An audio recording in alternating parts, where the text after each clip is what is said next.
Welcome. Welcome, everyone. Thank you so much. Please stop. Welcome to Meaningful Assessment with Technology. In this session, we're going to talk a lot about assessment, but also how it relates to the change in practice that we all experience with technology and what areas of our teaching that technology affects that leads to the need to change our practice and assessment to get to the ultimate goal, which is to educate more students about music and keep more students engaged in music. So without further ado, let's fire this up and get this started.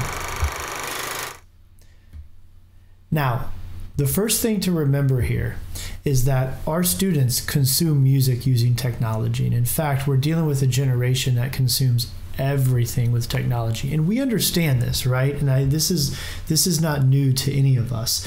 And we get in these interesting situations here of, what is it like to try to educate a student who's very, very attuned to technology, almost obsessed to a detriment. And we get ourselves into this type of situation. And this is the heart of what I want to talk about today, is not only assessment, which we are going to talk in detail about assessment practices, but more importantly, it's about the balance. It's about the connection of what students know and do and learn and how they communicate in the world in which they grew up and how we reach them in the world in which we grew up. Because I can say many of us over the past year, or maybe even longer, have definitely felt like this, right?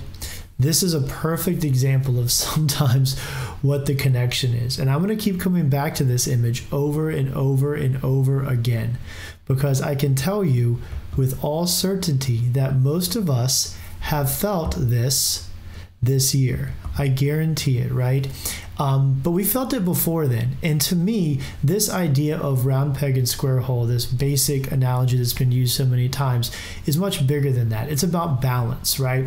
It's about making sure that input, output, framework, and knowledge all line up, right? And so that's the key to me. And we talk about assessment in these ways. I want to talk about two comparisons. One is this idea of expectations versus reality, because that's how we get here, right? That's how we get here. It's a mismatch of expectations and reality. And that's something that's really important, not only from our own sake of teaching and how we feel and how we adapt all of our curriculum to support online learning, in-person learning, hybrid learning, but also this idea, this truly speaks to the purpose of assessment, right? What are the expectations of what we want students to learn? And what's the reality of what they're learning through our assignment? I think that education, the more I talk about this concept and the more it's developed over the past several months and even last year, I feel stronger and stronger that the balance between these two things is the key to a healthy curriculum and a healthy education system. And quite arguably the balance to life in some ways, right? So the other thing I want to think about is two other words: actions and purpose, right? In the same way that we have expectations and reality, and we need to find a balance there, I want to think a little more about actions and purpose and really, really define these, because this is going to come down to the core of what we have students do and what we do as educators versus what we expect them to learn, right? And let's think about this a little bit. Just thinking more about this idea of actions and purpose. I want you to think about an action that you take in the classroom. And this could be anything, right? From standing by the classroom door and greeting all students when they come in, from the way you walk to the piano in choir to model something, just the way you present an assignment, how do you deliver it to students? I want you to think specifically about a couple actions, maybe two. I'll give you a couple seconds. Here we go. To think of two actions that you take. Maybe one's online, maybe one's in person. Now, what's the purpose of those actions, right? You think about something as simple as standing next to the classroom door and greeting all students when they walk in, right? That's an action, but what's the ultimate purpose? To set the tone of the classroom, to show you care, to look at every child in the eye and brighten their day. But the ultimate purpose of that action is to create a safe environment where students know you care and where students feel valued, right? So if we extract that as a bit of purpose, then we start thinking, well, how can I reach that purpose in multiple ways? Is it only the direct action, or are there many ways to reach that purpose? And that's what I really want to think about when we talk about this idea of actions and purpose. Because what we'll find, right, spoiler alert, what I'm trying to put across here is that sometimes we repeat the same actions over and over and over again, but we lose sense of purpose because our repetitive actions with technology and student learning and society changing all around us, they get further and further from the purpose, and we need them to align. So that's where we're going, in case you want to skip ahead or you like to, set learning expectations first and then explain. So that's where we are. Now, let's move ahead. So let's think about this, right? First of all, how do our students learn? All on devices that we never had, right? How do we learn? Well, how did we learn? We learned with chalkboards, trapper keepers, overhead projectors, but think about this concept is the way we learn and the way our students learn are very different, right? And I'd like to also take a moment to maybe reflect on what of our actions and the way we run a classroom, whether a virtual or in-person classroom, reflect the way we learned or the way our students learn, right? Because these two are very important. I'm just going to keep flipping back and forth. Maybe just stare at it and you could be like mesmerized or something. We can go into a trance and you can try to think about this or dream about this, right? But this is so important, right? And on top of all of this, we cannot have a session in the year 2021 where we don't address the elephant in the room, which is online learning, right? Something that we were thrown into right away. Now, this idea of having technology to learn and having technology and assessment match is not new, but online learning certainly threw us all into something very quickly and quite unprepared. Or were we, right? But the thing about online learning that I really want to think about that I think is very important, try to get myself the most out of the way here, is that online learning, a lot of us, guilty as charged, still delivered whole class lecture-based instruction just delivered online. In fact, the entire concept, it is not lost on me that the entire concept of me making a 30 to 45 minute video for you to watch at a conference session is a repetition of an action of teacher-centric learning of the way we learned. I recognize the irony here, right? And in a perfect world, I would love nothing more. I would love nothing more than to be live with you, to have you logged in and us to be doing these exercises on a shared, this should be a workshop, right? Like using Google Docs, this should be an interactive workshop using technology, probably not a full-length session where you just sort of, I wonder who's going to watch this later. But anyway, here we are, right? Just to make sure the irony is not lost. So back to this concept, not that concept, back to this concept of online versus in class. I want to start moving us away from that in our dialectic education because I think online is a delivery mechanism and in class is a delivery mechanism. And I want to think more about technology and the different areas of technology, right?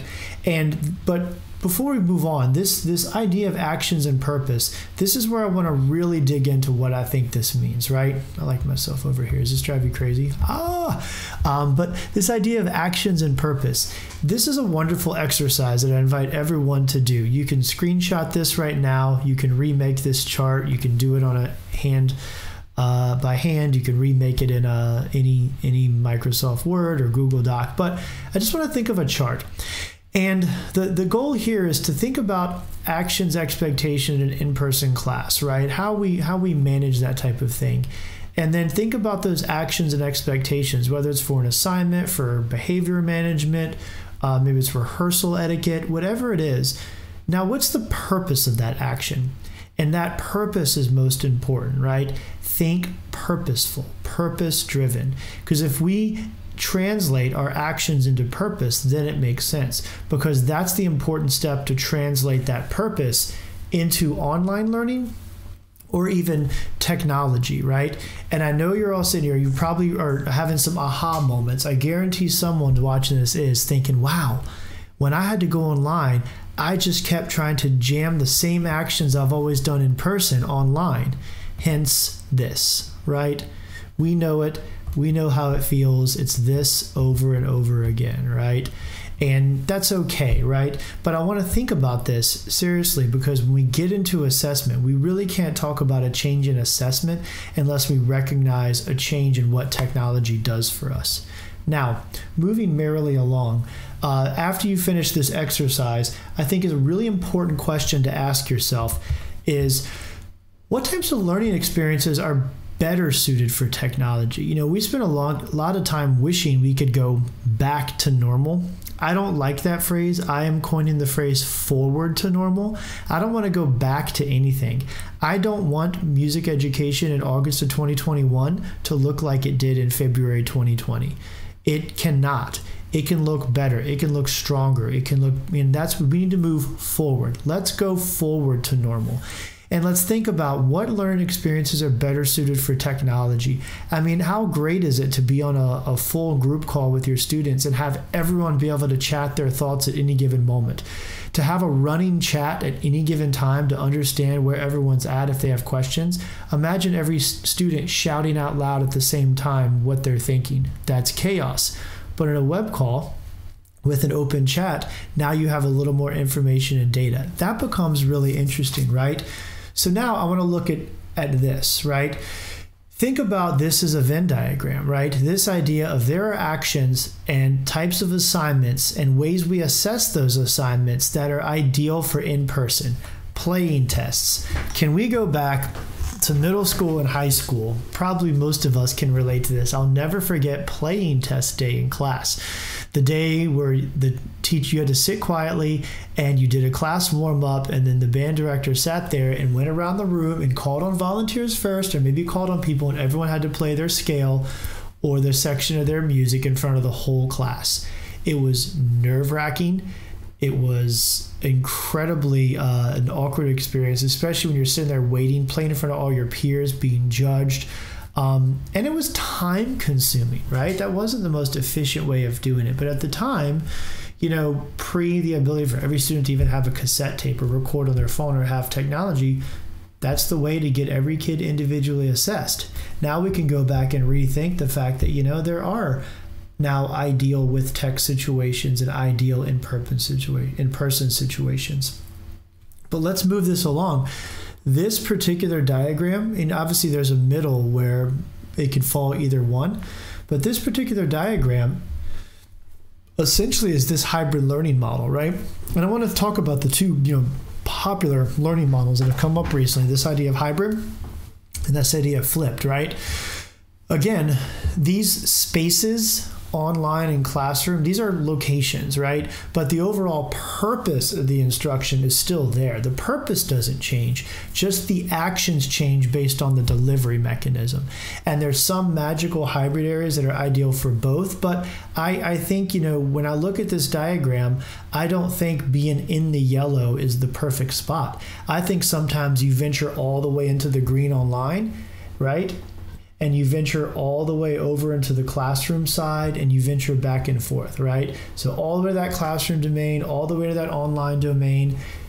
We go in and out of it as we need to, right? The most important thing is the delivery mechanism, whether it's technology or in class, reaches the ultimate purpose, and we make the best decision for that particular situation. And the same for flipped classroom, right? There's lots of models. I chose this graphic. Let me see if I can get my face out of the way. This particular graphic makes a lot of sense for the flipped classroom, but here's the thing. These are still actions, right? Look at the way we describe and we talk about these models. We're talking about like where kids are and what they do. These are actions, right? What's the ultimate purpose? When I think the purpose of flipped classroom, I think that the main purpose is I can start class with rich discussions, not rich destruction. That's percussion ensemble, whole other class. Just kidding, percussion is not really.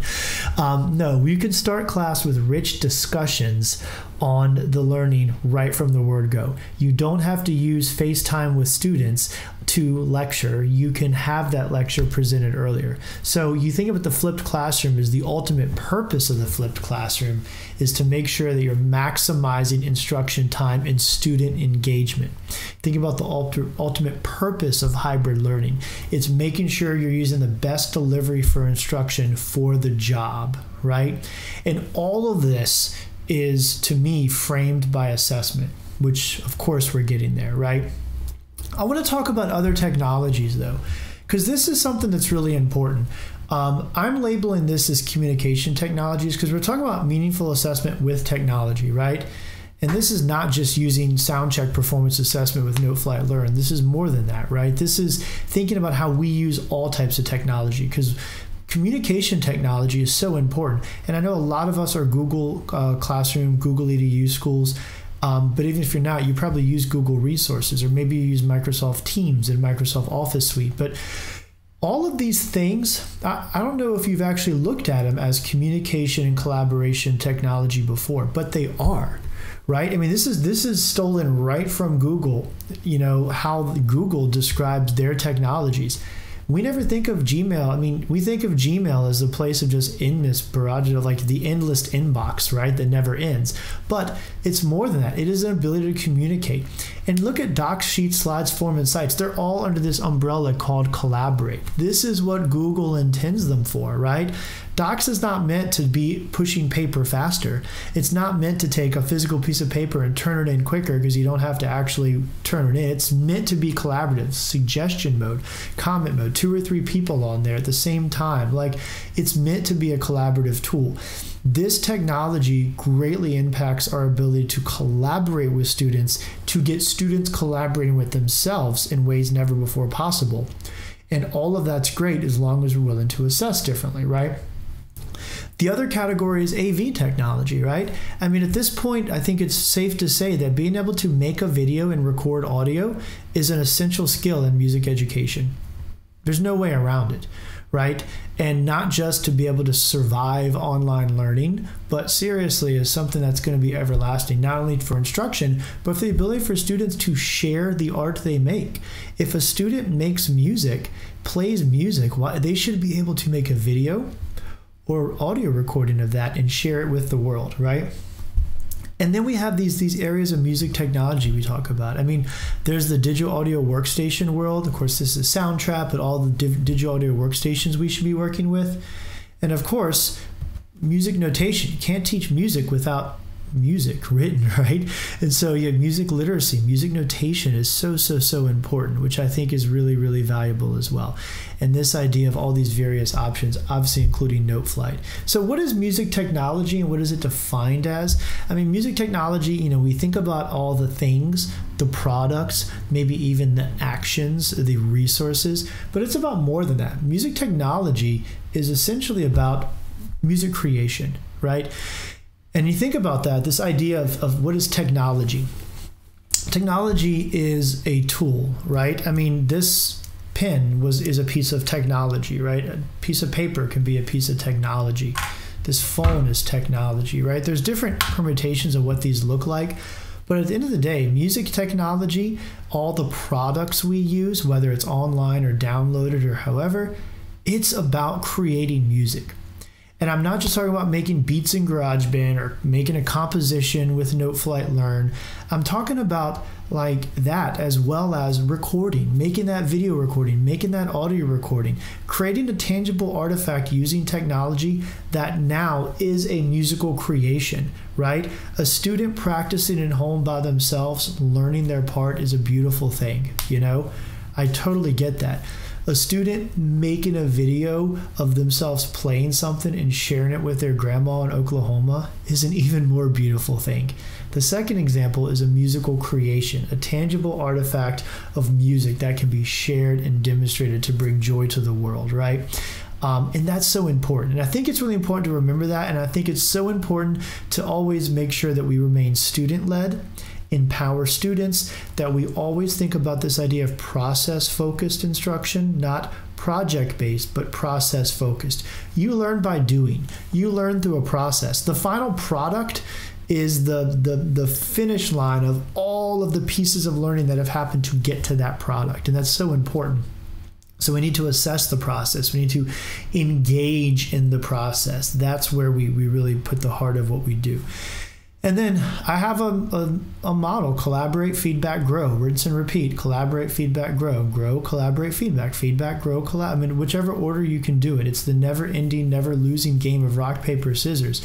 All three of these components, I think, work together magically in a really important way. So I always want to think that when we think about technology and the real heart of technology, I mean, to me, to be very honest, just to sit back and think about it, the real heart of music technology and using technology, collaboration tools and AV technology is really about collaboration and empowering students. That's the big piece of it, right? And, we can try to use technology to push paper faster. We can try to find assessment tech to auto-grade students and make our lives easier. That's all wonderful stuff. But at the end of the day, technology empowers students to communicate directly with each other. And it changes the way we create assignments. It changes the model of teacher-centric. I'm going to teach you something and I'm going to give you an assignment to demonstrate that you learned the thing I told you. And then my assessment is going to be proof that you told me the thing that I told you to learn and you showed it on an assignment, right? Traditionally, assessment is wrapped around an assignment that's basically having students prove knowledge that the teacher's giving them. And that's a pretty high-level model, but I think we get the point. But think about the larger picture of if students can collaborate on a Google Doc or create Google Forms and reflect on their learning, they can make videos, they can make audio recordings, they could share all of this, they could collaborate on composition with NoFly, whatever it is. Suddenly, we are not teacher-centric, we are more student-led. We become facilitators of student learning. And in order to do that, we need to think differently about how we assess student learning, because it's that assessment piece that I really believe is the most important, right? So let's talk a little bit more about music creation and what that means. When I think seriously about music creation, the other thing I want to talk about is this idea of popular music and culturally diverse music. We cannot have a conversation about creating music without having a conversation about engaging students in creating and learning music around music that represents them, represents their families, represents their culture, and represents what they like. I'm not saying throw out all the dead white guys. I'm just saying not obsess over them, right? I love Bach. I love Mozart. I love a lot of other music too. And I love country music. I love hip hop. I love musical theater. I think it's important that we bring all those elements together and we use all types of music to talk about music, right? But break the traditional mold of music education being just about, classical music from, Western Europe at a certain time period, but think larger, right? And music technology allows us to do that. However, if we have all of this amazing music technology and we keep trying to go down the Western European classical music theory parallel fourths are wrong, we're going to be here, right? We're going to stay here. And this might feel what it feels like to a student, right? This could be the perceptions of students for our assignment. So we want to make sure that we're always thinking about how we can use the music of any and all people to represent music for any and all people. So with that, let's think about music creation. I want to go through, before assessment, I almost took this part out, but it's going to be quick. I want to just make sure we're on the same page about what I think music creation is and how we can use that in our program. So I have my typical 5 tips, and if you've watched any of my sessions, you might have seen these before, but I've come to really like them, and I think it sets the stage. So thinking about how to get students engaged in music creation, and again, this is not just composition, this is not making beats with Soundtrap, this is not just recording. This is all of it, right? This is the idea of student-centered, student-led creating of music with their instruments, with their voices, with their Chromebooks, whatever it is. Some things I want to think about. First of all, we can start with short lessons. Let's put assessment aside for a second. And let's think about what we want to do. What's the purpose? We want to get students engaged in creating music right away. So we don't need to wait till they know enough theory to be able to write 24 bars of music, right? 8 measures, a 4-measure melody. Get a 3rd grader to write a 4-measure melody. It's perfectly accessible. Get a 12th grader to write a 4-measure melody for that, right? It's perfectly accessible and it's a perfectly great assignment. But get started right away with easy and consistent assignments, because there's so much around. There's so much emotion around collaborating, and there's so much just classroom management pieces we have to do. So just get students writing music and understand it's okay. Not this like, okay, now we're going to do composition and this is very hard thing. We got to stop framing it like that. Just, hey, write a 4-measure melody. Hey, let's try a new harmony. Let's think about it, right? Short lessons. And also use what you have. There's a little bit of confusion out there that sometimes we think creativity and originality are the same. They don't have to be the same. In fact, they're not the same. You can be creative with existing material. In fact, that's sometimes the easiest way to be creative, right? You don't have to write a melody that's number. You could take a melody from a song off the radio that you love, right? Or not of the radio. Who listens to that anymore, right? Song on Spotify or song on Apple Music. And you could take that melody and you could rearrange it, reorchestrate it, write it for your instrument, add a drum beat to it. That's all creativity. We got to start celebrating all types of creativity, but also using existing material is the greatest way to start. So use what you have. Think about ways that creating and manipulating music that you're working on can also reinforce the learning of that. Again, you could have the trombone players write out the melody of the piece that they'll never get to play. I played trombone in middle school, so been there, right? But also we're thinking about musical skills. At the end of the day, what's the purpose? To teach music. So I want students to understand what form is. I want to understand what harmony is. I want to understand what texture is. I want them to make emotional maps of music, right? Not just form maps, but what do you feel, where, and why? I want to talk about orchestration, the use of color. I want to talk about how the tempo affects the song. I'll talk about lyrics, but let's think about music, right? So music-driven lessons that use technology to empower students to create to get to that goal of learning musical elements. And then create, perform, respond, connect in every lesson. With our wonderful National Core Art Standards, I totally recognize that it's real easy to say, oh, we're creating music, so we're going to check off the old crate box. Well, they're not performing because they're not doing a concert. Well, maybe not, but presenting the music, having students make a video or make us Google slide presentation to demonstrate something they've created is a presenting skill. Responding and connecting are everything. I don't think it is possible for one to create art without responding and connecting to art in society. I don't understand how these work in isolation. So we have to be careful about checking off anchor standards 1, 2, 3 on creating, and then later doing a reflection on something and calling it, anchor standards, 7, 8, 9, on this idea of responding. But how these all work together. I truly believe that we can create, perform, respond, connect at some level in every lesson. And I think it's really important because all of those components matter to the purpose of making music. And last but not least, again, we're building confidence, whether we're teaching kids to perform on their instruments, to sing in the choir, maybe the first grade class to sing out loud at the program for the school, or whether it's the marching band in high school to get out there and play their hearts out. Whatever it is, we're building confidence. And the same happens when kids create music. But the difference to me and how we build confidence when it's a student-led environment, when we use technology for the purpose of which technology is done, is, now the confidence building is a different model, right?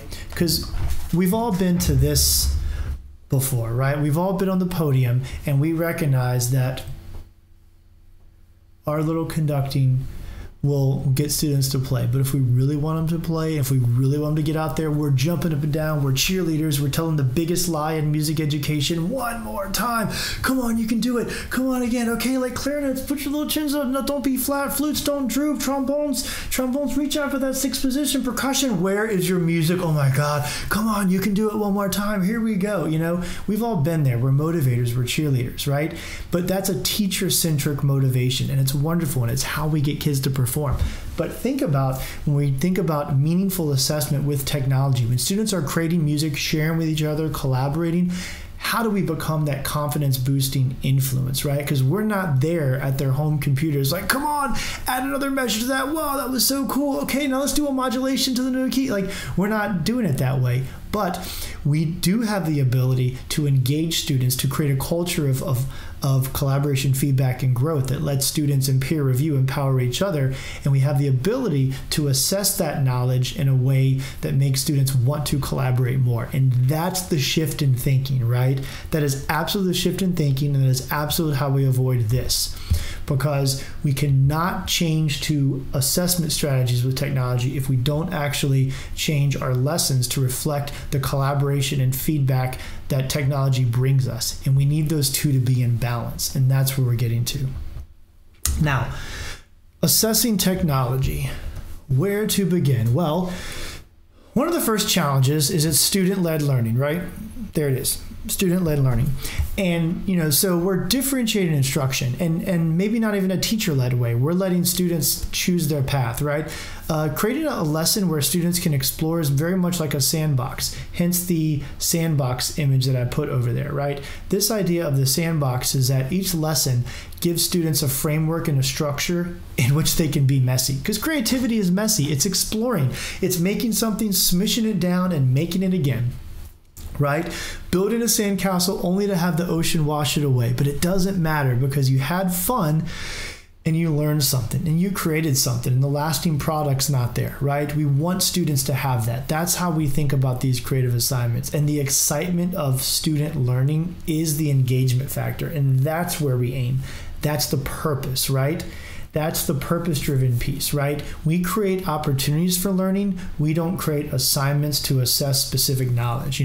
We focus on active engagement in music creation. Too often, music creation is done on an assignment to prove that you can demonstrate a concept by redoing it, right?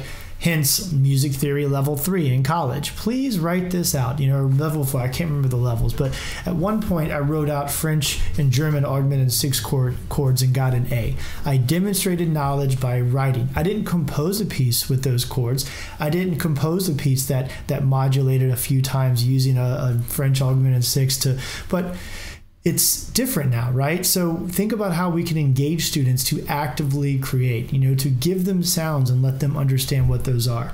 So this is the big shift with technology. Now, the big question is, how do we assess this? All right, I'm going to present to you 5 ideas on assessment, rethinking what it looks like. And again, I want to step back from the actions we take. Think less about how do I enter this in a grade book. I just want you to go into this next 5 thoughts with an open mind, and let's rethink the purpose of assessment, because the ways we assess can completely change. It can still get to the same purpose, right? So let's begin. First one, what can be quantitatively assessed is not always what should be assessed. Now, I'll let you take that in for a second. Let me tell you a story called Guilty as Charged. I always thought of assessment last as a new teacher. Come up with an assignment and oh yeah, wait, I gotta put a grade on this. Okay, well, let me just figure out how to grade it. Does this sound familiar? Thinking of assessment last. And then we do things like, well, what's the easiest thing to slap a number on? Well, participation, they showed up on time, blah, blah, blah. Okay, well, they played, I'm asking them to play 8 measures on the play-in test, so they played it all. Well, just think about the way we tend to look at assessment after the fact and start slapping numbers on things where we can put numbers. That's what I'm talking about here. This idea of what can be quantitatively assessed, that's the safe zone. I can see it, the student can see it, the parent can see it, we put a number on it, they add up to 100 points, ta-da, we have a grade.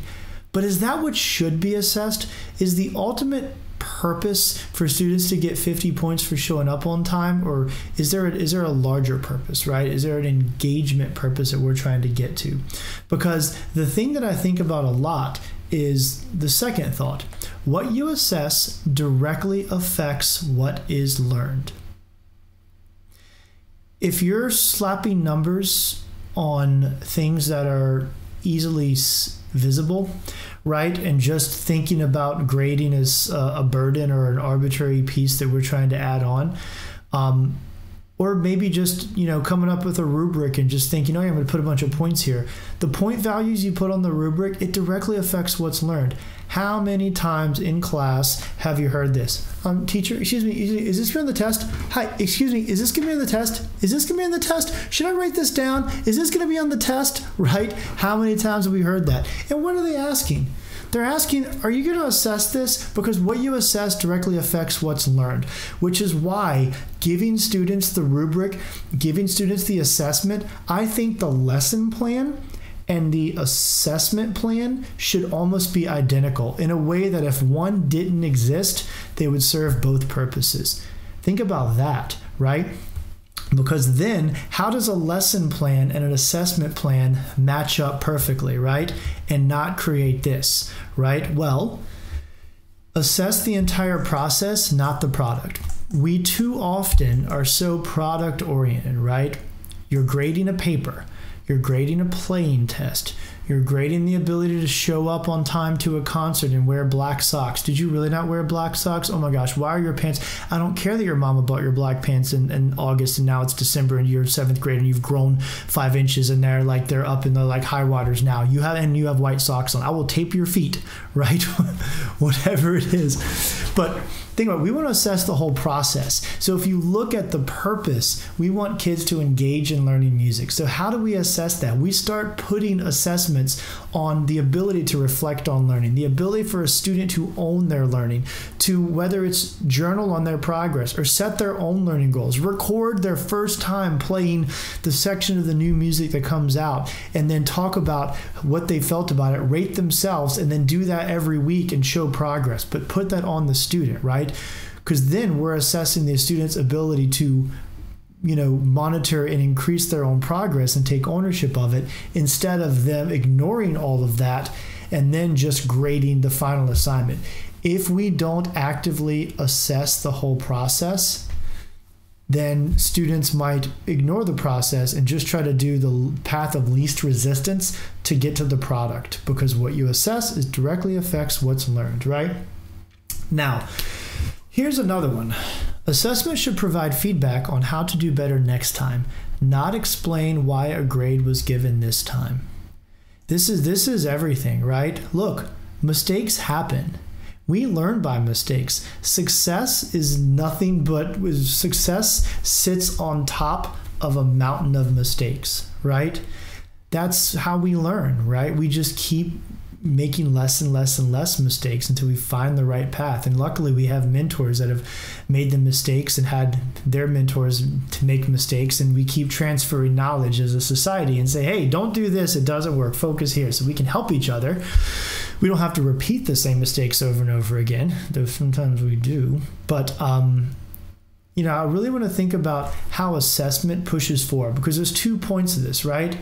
The product's been done, the process has been done, we're giving a grade. The most important thing to me is that student wants to go into the next assignment and try harder. They want to keep engaging on learning. They still want to find a way to be a better learner and to be a better musician and to be a better person, right? And when we give feedback as, well, here's why you got an 82 instead of 100, that is justifying a grade, but that can flip that and say, hey, you got an 82. But here's why. Here were the expectations. Here's what you turned in. Here's the disconnect. But that's okay, because next time, this grade's going to improve. Because on the next project, this grade really helps us focus on the areas we need most improvement. That's great. You got 82% correct. You've got that. Let's now focus on that 18% where you missed and think about how to improve that next time. On your next project, I really want you to focus on rhythm, because that's what we identified in this project that was your weakest point. So we're going to keep improving that. You see the subtle difference in that? Move forward. Let's go forward to normal. And that type of mentality and assessment really, really matters.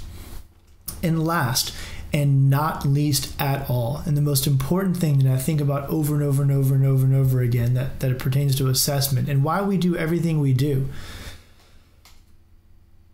Music's not created for a teacher to grade. It's created to make the world a better place.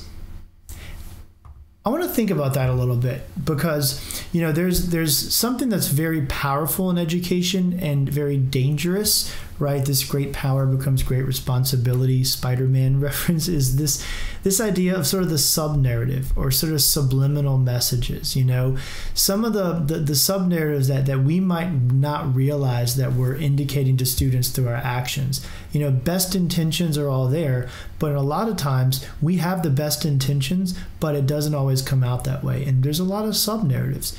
And this is a perfect example, right? I mean, we can talk about the way we talk about only a certain culture of music, the way we other cultures of music. We can get into that whole discussion in a completely other session. But let's say focus on assessment. If every project leads to teacher given a grade, why are students making music? Because their teacher's going to grade it. Why are they inspired to make music? Because they have an assignment and their teacher has to put a grade on it. What happens when they leave band, choir, or orchestra class? Whether they choose to not play the instrument, whether they graduate high school, whether the AP class conflicts with the advanced music class, right? Whatever it is, someday schedulers will realize, by the way, if you ever get a new job at a school, you haven't done this at your current school, first thing you do is you go to the scheduler, whoever it is, and show them the research on students' cognitive abilities who do music, who also, because the fact that any AP or honors class should ever conflict with the arts classes is silly, because we all know they're going to be the same kids. So tell your counselor that so we can avoid these sort of attrition-related conflicts. But back to our regular scheduled programming. Back to this, right? Now I'm just ranting. Music is created for a teacher to grade, but think about it. If the only time our students create or play music is because we handed it to them and we told them to for our grade, what are they going to think? What happens when they leave music? They're like, oh, well, I'm done with music. I've heard that 1,000 times from 1,000 students over and over and over. Well, I'm not in music anymore, so I don't play music. Why? You spent 4 years, 5 years, 6 years, 10 years, whatever, learning music. Why would you just stop playing? But think about it. I mean, maybe because the only time they ever played music is because a teacher told them to and graded them for it. And when that's gone, maybe if that's their only motivation, then how can we argue with that? Think about lessons. Think about assessments that impact the student's ability and desire and engagement to just create music on their own, right? I'll give you 3 examples. First example is here. I'm going to take something as simple as a playing test, something I think is very familiar, and I used the analogy earlier. But let's think about what we're assessing here. So you can read this briefly. Like, imagine little Johnny records a playing test and completes their own evaluation. They self-assess. Then they have 3 other students complete the same rubric. But then they reflect on the differences. I've done this many times, right? Students always have this cognitive dissonance moment of like, wow, what I thought I sounded like and what my peers thought I sounded like are very different. That's what we're exposing. That's the process, right? Then what they submit and what we assess is the reflection on how they improved. So what are we doing here, right? By assessing not the playing test, but having the student go through a process of learning, we're engaging in a process, but also what we assess is what learned. What is being graded? The ability to identify the differences in what we hear versus what our trusted peers hear and how to close that gap in our own playing.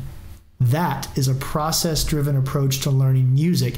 And by focusing our assessment laser focused on that, then we've now engaged students in exactly what we want them to accomplish. Purpose-driven, right? Let's look at another one. Positive deduction. We're so good at saying you get a grade because you didn't and you don't and you didn't and you don't. Think about this. Let's go back to playing tests. Let's make a huge checklist, right? So this is a checklist assessment. I think checklists are great, especially for lower elementary kids, but I think checklists are great for certain types of quick assessments. So tone, pitch, tempo, phrasing. Think of all the things you would normally grade in a playing test. But in this case, it's just a list of words. So student records their test, again, through a Google form or something. Other students rate the top 2. They just pick 2, and statistically 2 will rise to the top. So then a student receives feedback that says, hi, of the 6 criteria listed, your peers have voted these 2 as your best. First of all, that's a positive experience for everybody. You are good at these 2 things. Now, you ask a simple question.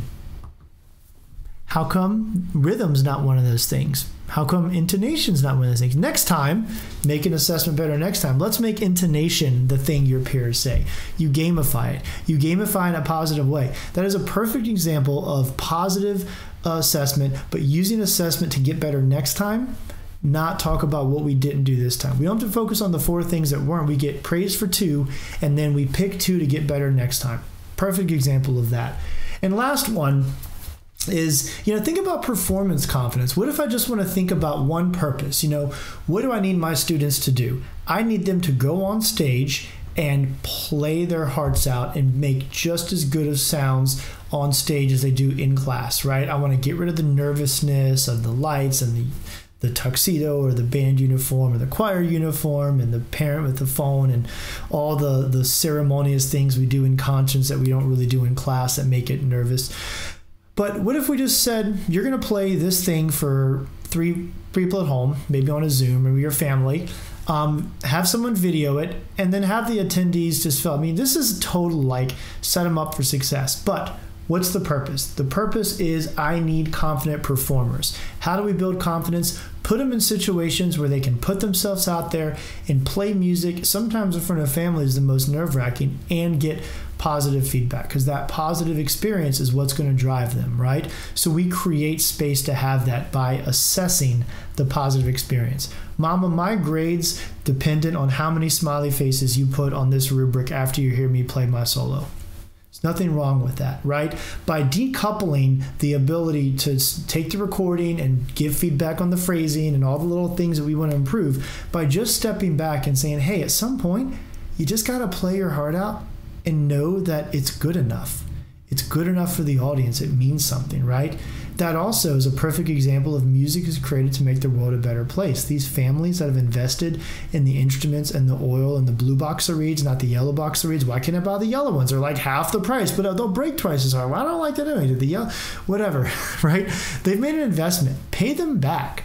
I've never met a parent in my life that will complain about a child coming and saying, I want to play music for you. It's a huge recruitment retention thing, right? But that's the type of assessment that I find that it becomes meaningful.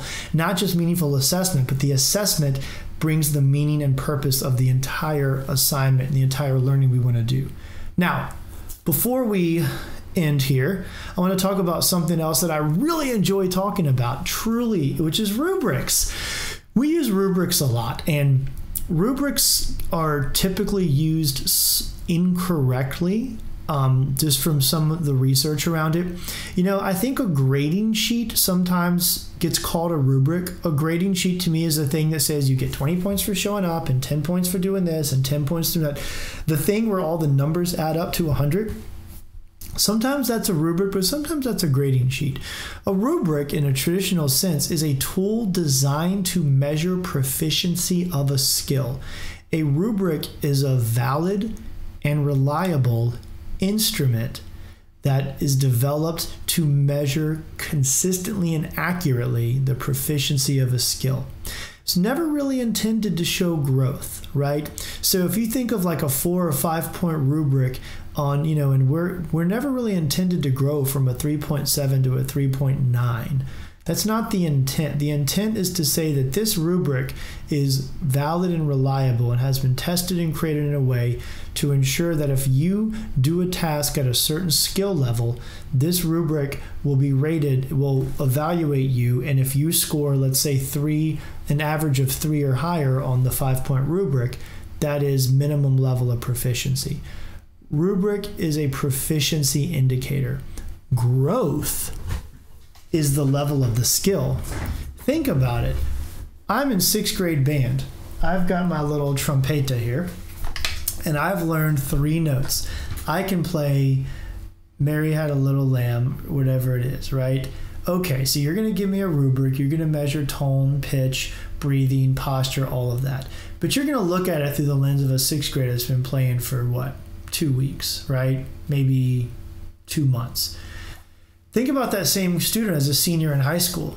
They're probably ripping through all 12 scales, mostly 2 octaves with arpeggios, all state sight reading, whatever that is. You could use the same rubric. You could measure tone, pitch, intonation, posture, all that, but you're going to look at it through a different lens, right? And that's the thing to remember is that, you know, when we do this, it's about the skill. Growth is in the skill. The rubric allows us to consistently measure the skill over time. And grades do not have to be solely based on a rubric score. In my world, a rubric measures proficiency of a skill.